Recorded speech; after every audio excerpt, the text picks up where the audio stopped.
Hey everybody, welcome back. We are diving into something super interesting today, something local and pretty cool. Oh, yeah. What do we got?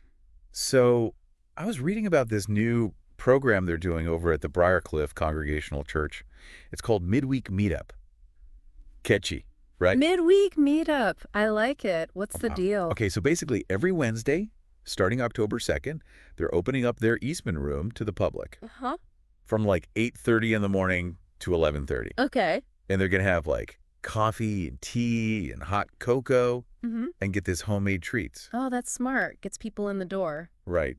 Totally free to hang out too, although they're like accepting donations if people want to contribute. Makes sense. But what's the goal of this whole thing? Okay, so this is what I think is really interesting. They're trying to like combat social isolation. Ah, no, that's huge. Especially, post-pandemic, everybody's feeling it these I days. know. Even I feel it sometimes, and I like talk to people for a living. It's true. It's true. Even those little interactions, just like bumping into someone at the coffee shop, asking how their day is, that can actually make a big difference to how you're feeling. Right. And that's kind of what they're going for, creating that Yeah. sort of space. And it's cool because they're specifically targeting certain groups like students, parents, grandparents, caregivers, people who work remotely, all those folks who might be more prone to feeling isolated. Oh, for sure. It makes total sense when you think about it. Students, especially if they're new to the area, caregivers who might be surrounded by little ones all day but craving some adult And you're conversation, scary. and remote workers.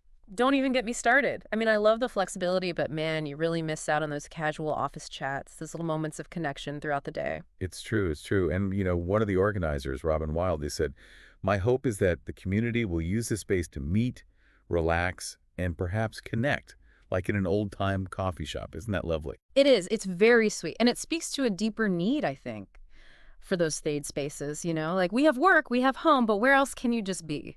Yeah. And there's a ton of research that shows how beneficial these third spaces can be for your well-being, for combating loneliness, for feeling like you belong somewhere. It makes you wonder, when was the last time you really felt that sense of connection somewhere outside your usual routine? Ooh, that is a good question. Okay, okay, but here's another detail I bet you'll appreciate. Every week, a different member of the church is going to bake the homemade treats. Yeah. Like a rotating cast of bakers. Stop. That is brilliant. Talk about appealing to the senses, right? Great. Who doesn't love the smell of fresh making wafting through the air? But it's also about so much more than that. It's about getting people involved, making it a truly shared experience. Well, Love it. and then they're also going to have quiet music playing in the background and a bulletin board for, community activities and stuff. It's all those little details, Like they've really thought this through. Maybe you want to chat with a friend. Maybe you just want a quiet space to read or work. Or maybe you want to find out what's happening in the community. That bulletin board is such a simple but effective way to spark those organic connections. Totally, totally. So yeah, I think this midweek meetup sounds like a really fantastic initiative, and I'm really curious to see how it goes. Me too. It really makes you think, what other creative ways can we bring people together and combat social isolation? Maybe that new coffee shop downtown could do something similar. Or what about the community center you mentioned wanting to get more involved with? The possibilities are kind of endless when you start thinking about it. That's a great point to end on. Thanks so much for diving into this with me. Of course, always a pleasure. And to all of you listening, let us know your thoughts. What are some ways you've found to feel more connected in your own community?